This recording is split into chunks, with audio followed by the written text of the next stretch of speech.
Harga sebuah kesuksesan. Dalam sebuah kunjungan kerja ke negara tetangga Singapura, saya mendapatkan sebuah tiket menonton balet. Bagi saya, menyaksikan sebuah pertunjukan kesenian seperti opera maupun balet bukan merupakan kenikmatan atau kebanggaan. Saya bukan orang yang terlalu menyukai seni dan mengerti kesenian. Namun, saya suka keindahan, saya suka kerapian dan kebersihan. Dan bagi banyak sahabat, ketiga hal itu merupakan bagian dari kesenian. Begitulah para filsuf, selalu pandai mengolah kata menjadi pemahaman baru. Padahal menurut saya, beda juga maknanya. Apakah saya akan menonton pertunjukan balet klasik Swan Lake itu di tengah padatnya jadwal pertemuan dan di tengah diskusi panjang bisnis? Sebenarnya hampir tidak ada waktu untuk menikmati pertunjukan balet tersebut. Di sisi lain, undangan itu datang dari mitra bisnis di mana kami sedang proses membahas bisnis jangka panjang. Undangan ini datang dari pimpinan tertinggi sebuah perusahaan minyak yang sangat dihormati di dunia. Kalau dalam catatan bilioner indeks di Forbes, perusahaannya masuk 500 besar dunia. Posisi ini membuat saya mengharuskan diri mengikuti acara balet tersebut yang sejujurnya saya tidak paham sama sekali. Saya ingat,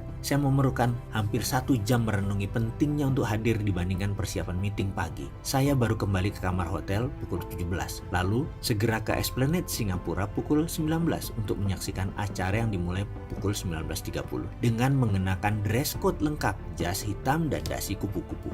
Waduh, urusan dasi kupu-kupu ini memang ribet. Beda banget pakai dasi kupu-kupu clip-on yang sudah jadi langsung dipasang dengan dasi yang masih lembaran dan harus menyimpul sendiri kupu-kupunya. Bisa habis 15 menit hanya untuk membuat dasi tersebut tampak seimbang dan pas dilihatnya. Pasalnya yaitu tadi, saya tidak terbiasa dan tidak suka. Satu hal dalam perenungan untuk menghormati undangan tersebut adalah nyetel hati. Gak paham, gak nyaman, tapi saya harus menyaksikan penampilan balet yang diawali dengan gala dinner pertunjukan akbar tersebut. Saya tahu harga tiketnya mahal dan lagi posisi duduk saya di balkon nomor 2 dari balkon utama. Ada 6 balkon utama di Esplanade. Yang satu berisi BOD, Board of Director mitra bisnis kami, dan gosipnya yang 5 lagi terisi oleh Perdana Menteri Singapura waktu itu yaitu Goh Chok Tong serta keluarga mantan Perdana Menteri Singapura pertama yang tentunya semua orang tahu, Lee Kuan Yew. Namun yang namanya nggak nyaman, saya tetap perlu berusaha menyemangati diri sendiri di mana pikiran saya melompat jauh di masa kuliah dulu. Ini untuk memotivasi saya.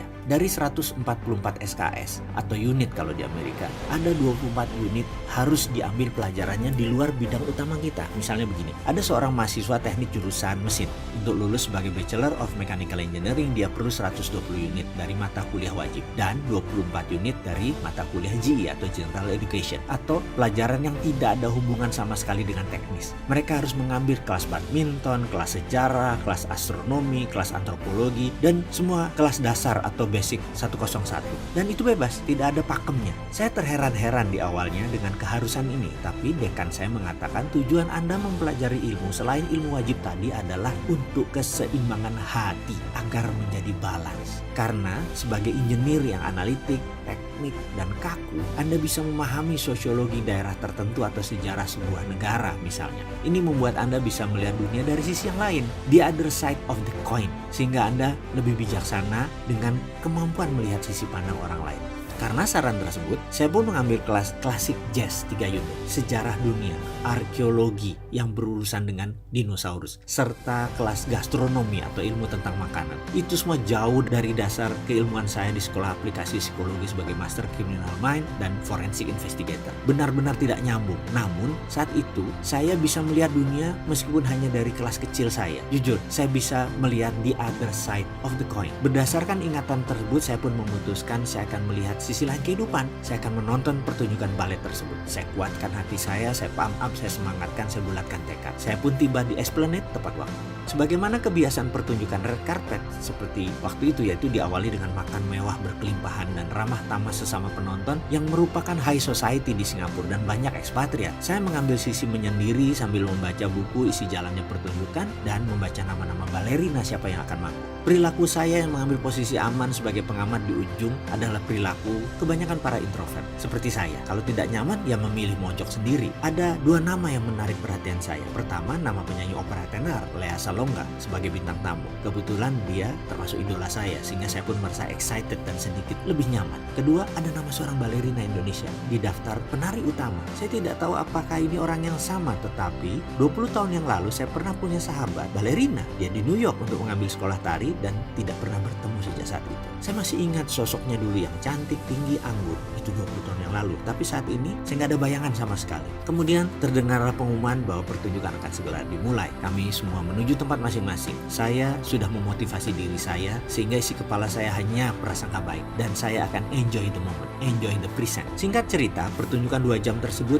mendapatkan standing ovation. Luar biasa. Saya yang kurang paham saja mengikuti acara tersebut melongo kagum. Apalagi mereka yang paham dan mencintai pertunjukan balet klasik. Saya lihat banyak penonton yang menitikan air mata haru. Tepuk tangan meriah dan wajah sumringah penonton jelas terlihat ketika lampu panggung menyala terang di akhir acara. Mata saya tertuju kepada balerina Indonesia tadi dan benar saja dia teman saya. Di penghujung acara, seluruh penari berbaris membungkuk menghormati penonton yang memberikan penghormatan balik dengan tepuk tangan sambil berdiri, standing ovation. Sebuah kesantunan yang indah bagi saya. Saya terus menatap teman saya yang masih cantik dan anggun. Beberapa gerakannya di panggung tadi mengundang decak kagum banyak penonton. Indah sekali. Saya bertanya-tanya dalam pikiran saya apakah dia masih mengenal saya. Entah mengapa saya memilih untuk mencari tahu. Ketika semua penonton berbalik arah keluar, saya balik arah menuju ke panggung yang gordennya mulai ditutup. Tepat dekat panggung ketika tirai hampir ditutup, teman saya yang berada di barisan agak samping berbalik badan. Saya rasa mata kami sudah saling bertatapan. Saya baru saja hendak menyapa melambaikan tangan, tapi dia terus berjalan sambil menyinggit seperti kebiasaan para balerina. Tak disangka beberapa saat kemudian dia membalik badan dan kembali menatap saya yang berdiri tepat di sisi panggung. Pupil matanya kontan membesar, artinya dia ngeh dan masih mengenal saya. Saya pun tersenyum sambil melambaikan tangan. Dia membalas dengan melambaikan kedua tangannya ke depan. "Mas Uwi ya," katanya. Asli saya tidak mendengar suaranya, tapi gerakan bibirnya membuat saya mengangguk. Saya pun memiringkan kepala ke kiri memberi isyarat agar dia menemui saya di sisi panggung kiri. Akhirnya dia berpisah dari penari lain dan menemui saya. Di sisi belakang panggung, 2 kenalan lama bertemu kembali, pelukan persahabatan 20 tahun tidak bertemu mengawali perjumpaan singkat tersebut. Saya pun tidak bisa menghentikan lidah saya untuk tidak memuji dirinya. "Pertunjukan tadi luar biasa, kamu masih seperti yang dulu, masih seperti berusia 19 tahun, kata saya. Yang dijawab dengan rona merah di pipi dan tonjokan kecil ke tangan saya. Itu respon seorang yang GR tentunya. Saya diminta duduk di tempat tumpukan properti panggung. Mulutnya nyerocos bertanya tentang apa yang terjadi 20 tahun ini. Saya pun menceritakan singkat jalan hidup saya dan dia menceritakan sekilas kehidupannya sambil melepas sepatu baletnya. Mata saya pun menatap tajam telapak kakinya. Saya sangat terkejut melihat bilur lebam kakinya. Dia seorang penari balet yang hebat, cantik, anggun dan indah gerakannya. Namun kakinya penuh dengan banyak bekas luka yang tidak terlihat saat dia menari dengan indahnya. Dia pun menatap saya dan berkata, "Kenapa Mas?" Saya diam saja kemudian berkata, "Kaki kamu?"